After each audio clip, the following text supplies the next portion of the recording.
Good morning mga kakikoy ko, samahan nyo ako.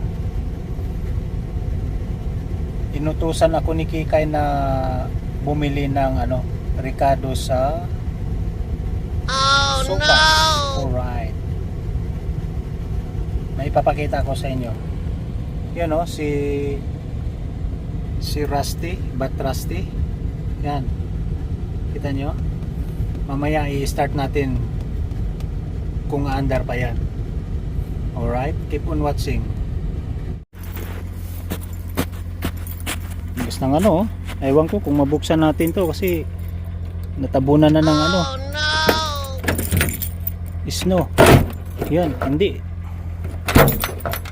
Oh my god. Kukunin ako dun kasi i-cancel ko muna yung rehistro. Sayang yung biruin mo. Simula nung October, November, December, January, February, March, 6 na buwan nagbabayad ako ng wala. Kumbaga sa sayang lang yung pera, at least magamit sa ibang bagay. Keep on watching. So ayan mga kakikoy ko, na pala na natin. Alright. So i-start natin kung talagang mag-start pa. Come on.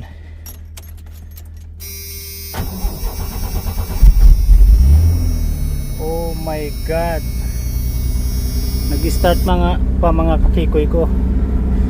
I-ano natin to yung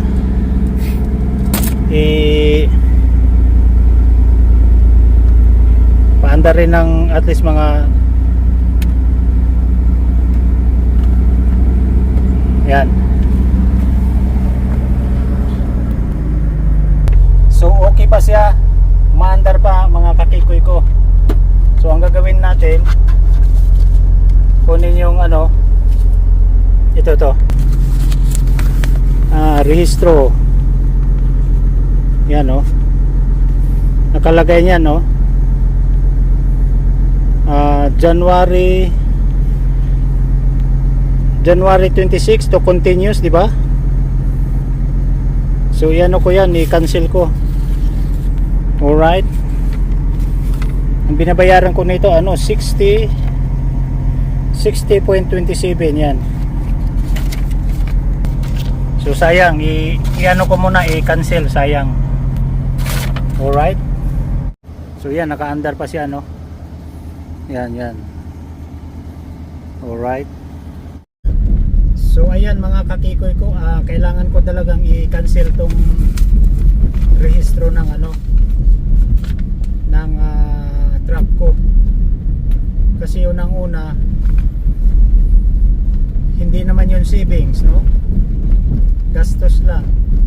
Tsaka hindi naman ginagamit ni Kiko. Kasi meron na akong ginagamit na isang itong Honda Pilot. So lang, diskarte. Sabi nga ni Jason Casimiro sa kanyang kapatid na si Janrel, diskarte lang tol, di ba? So ito, may kanya-kanyang diskarte sa buhay. So kailangan nating magtipid. Alright. Biruin mo sa 6 na buwan, sa isinta, magkano yun? 330. Sa 6 na buwan 330. Sayang din yun, Alright. Dito pala sa Canada, sa province of Saskatchewan, kasi ang rito, rehistro per province. Madali lang, walang pila, walang fixer. Not like sa Pilipinas, ang daming fixer. Diba? Kasi puro kurakot. Especially dyan sa LTO. Oh my goodness, napakakurakot nyo LTO. So malapit na tayo dito, ko sa inyo. Dito na tayo. Ayan. Yan kita nyo yan. Dyan tayo mga kakikoy ko. Alright. Dito tayo. Dito tayo, sandali lang to. Oh my goodness.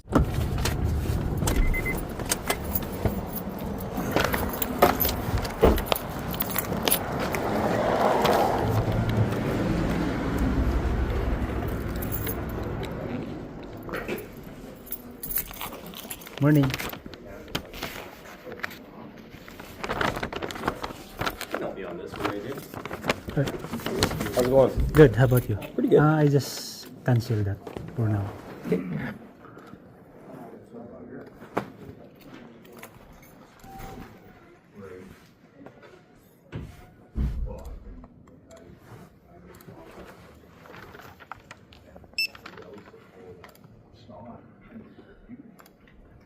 You're still at the same address, right? Yes, please.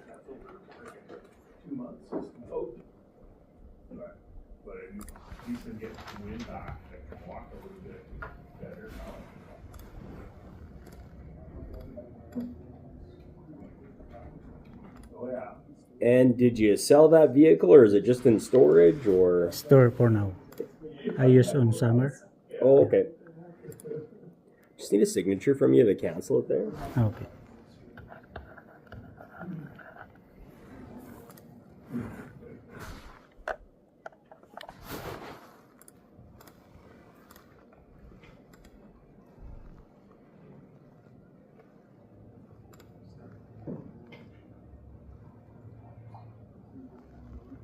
All right, you'll get $74.03 back as a refund. And then we'll get one out to you. Okay. Or you can keep or whatever because I have to. Oh, Is okay. that okay? In the new system, it won't let me put it on Okay. that account, so it, Yeah. it has to pay it out almost. That's kind of the only option. Thank you. Anyway. Yeah, I'll get your receipt here. Sure.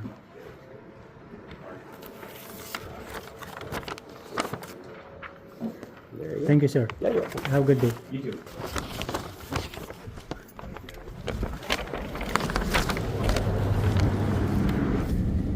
So ayun nga mga kakikoy ko, wala pang 3 minutes, no? Oh my God! Sa ano? Wow! Sa SGI. SGI kasi rito. Kumbaga sa Pilipinas, LTO. LTO na kurakot. Yun. So kinancel ko, tinanong niya ako kung ibibenta ko ba raw yung truck or storage. Sabi ko, storage for now. I will be registered again next this coming summer. So sayang kasi, no, at least may bili pa tayo ng ano, halimbawa gatas or ibang bagay na pwedeng bilhin. So ngayon nandito ako ngayon sa ano, so ganun lang kasimple dito. Yan, na-cancel na yung ano ko. Tapos ito yung rehistro, di ba? O, ang monthly ko nga pala nito, ano, 60.27. Tapos may maripan pa ako na 74.03. So bakit? Alamin nyo kung bakit. Kasi ganito yon. Simula nung nabayad, may binayaran ako January. Ang opening kasi nito ano January up to December. Pero depende sa ano nyo yun, halimbawa may sasakyan kayong nabili tapos iparehistro nyo ng February. So February up to next February again. So meron akong 3 months. So January, February, March, yung ano na yun, inaccumulate nila hanggang ngayon, March. Okay? Alam nyo na yun, no? O hindi pa? Alamin nyo kay Kikoy, parang alam nyo. Diba? Ang kagandahan kasi pag may rehistro ang sasakyan mo, may privilege na makukuha. Unang-una, meron kang kahit bulok sa sasakyan mo, no?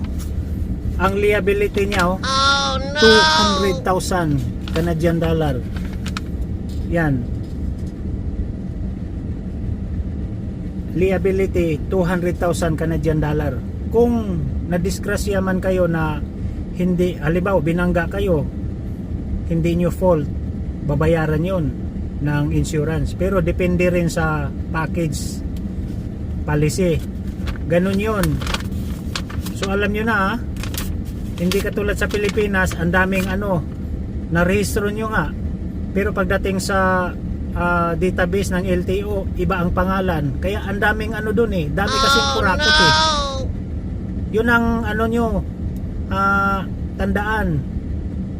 Pag bumili kayo ng sasakyan kahit sikanhan, huwag kayong bumili sa tao-tao lang. Bumili kayo sa registered dealer. Ganun. Kasi kung sa registered dealer kayo bumili, pag nagka-problema, problema nila yon. Dahil bakit sila nagbenta ng na hindi maganda yung, hindi maayos yung rehistro.